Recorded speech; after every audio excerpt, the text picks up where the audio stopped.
कड़कड़ाती ठंड के अंतिम पड़ाव के रूप में वसंत ऋतु का आगमन प्रकृति को वासंती रंग से सराबोर कर जाता है।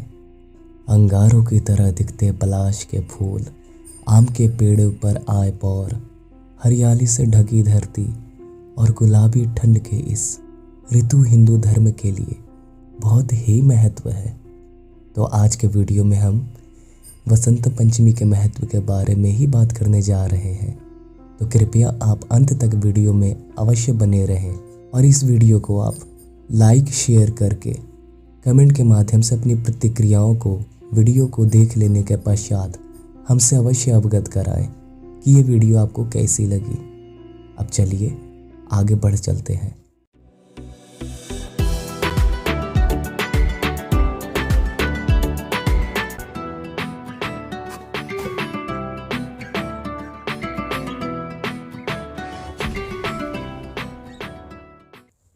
माघ के महीने की पंचमी को वसंत पंचमी का त्यौहार माना जाता है। मौसम का सुहाना होना इस मौके को और रोमानी बना देता है। वसंत पंचमी को श्री पंचमी और ज्ञान पंचमी भी कहते हैं। अमेरिका में रहने वाले बंगाली समुदाय के लोग इस त्यौहार को बहुत धूमधाम से अमेरिका में मनाते हैं। इस दिन वे सरस्वती पूजा का विशेष और बृहद आयोजन करते हैं, जिसमें वहाँ का भारतीय समुदाय शामिल होता है। वसंत कामदेव का मित्र है, इसलिए कामदेव का धनुष फूलों से बना हुआ है। इस धनुष की कमान स्वर विहीन होती है, यानी कि जब कामदेव कमान से तीर छोड़ते हैं तो उसका कोई स्वर नहीं होता। कामदेव का एक अन्य नाम अनंग है, यानी बिना शरीर के यह प्राणियों में बसते हैं। एक नाम इनका मार है, यानी कि यह इतने मारक हैं, इनके प्रेम बाणों का कोई कवच ही नहीं। वसंत ऋतु को प्रेम की ही ऋतु माना जाता रहा है। इसमें फूलों के बाणों से आहत हृदय प्रेम से सराबोर हो जाता है। गुनगुनी धूप, स्नेहिल हवा, मौसम का नशा प्रेम की अगन को और भड़काता है। तापमान न अधिक ठंडा और न अधिक गर्म, सुहाना समय, चारों ओर सुंदर दृश्य, सुगंधित पुष्प, मंद मंद मलय पवन, फलों के वृक्षों पर बौरों की सुगंधें, जल से भरे सरोवर, आम के वृक्षों पर कोयल की कूक, ये सब प्रीत में उत्साह भर देते हैं। यह ऋतु कामदेव की ऋतु है। यौवन इसमें अंगड़ाई लेता है। दरअसल वसंत ऋतु एक भाव है जो प्रेम में समाहित हो जाता है।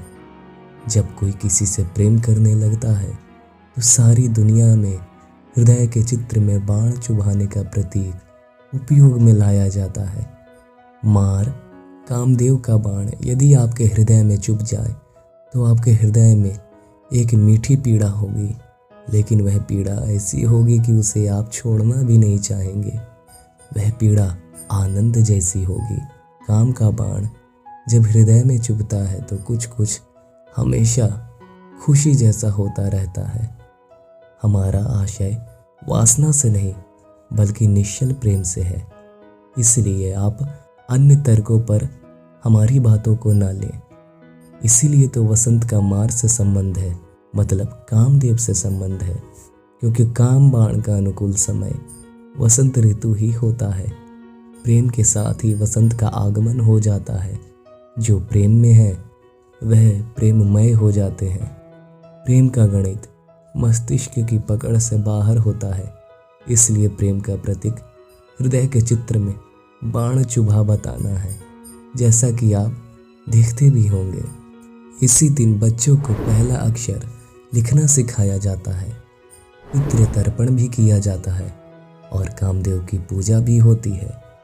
इसी दिन विद्या की देवी सरस्वती माता की पूजन की जाती है। इस दिन का पहनावा भी परंपरागत होता है। गायन और वादन सहित अन्य सांस्कृतिक कार्यक्रम प्रस्तुत किए जाते हैं जो सरस्वती माँ को अर्पित किए जाते हैं। हम आपको वसंत पंचमी की अगली प्रस्तुति में बताएंगे, तो कृपया सब्सक्राइब कर श्री आर्यावर्त परिवार से ज़रूर जुड़ें और हमारा सहयोग दें। आपके इसी सहयोग के कारण हम शून्य से वर्तमान 1344 सब्सक्राइबर्स तक पहुंच गए हैं। तो कृपया आप इसी प्रकार अपना प्रेम हमारे साथ बनाए रखें। आपकी विश्वास और निष्ठा का ही ये परिणाम है कि हमारा मनोबल मजबूत होता गया और ऐसी ऐसी प्रस्तुतियाँ आपके समक्ष हम लाते गए। भविष्य में भी निरंतर हम अपनी बातों पर प्रतिबद्ध रहेंगे। तो कृपया आप हमारा सहयोग दें। जो है सो आप ही है और हम जो हैं सो आपसे ही हैं। मिलेंगे अगली प्रस्तुति में। सभी को वसंत पंचमी की हार्दिक शुभकामनाएं।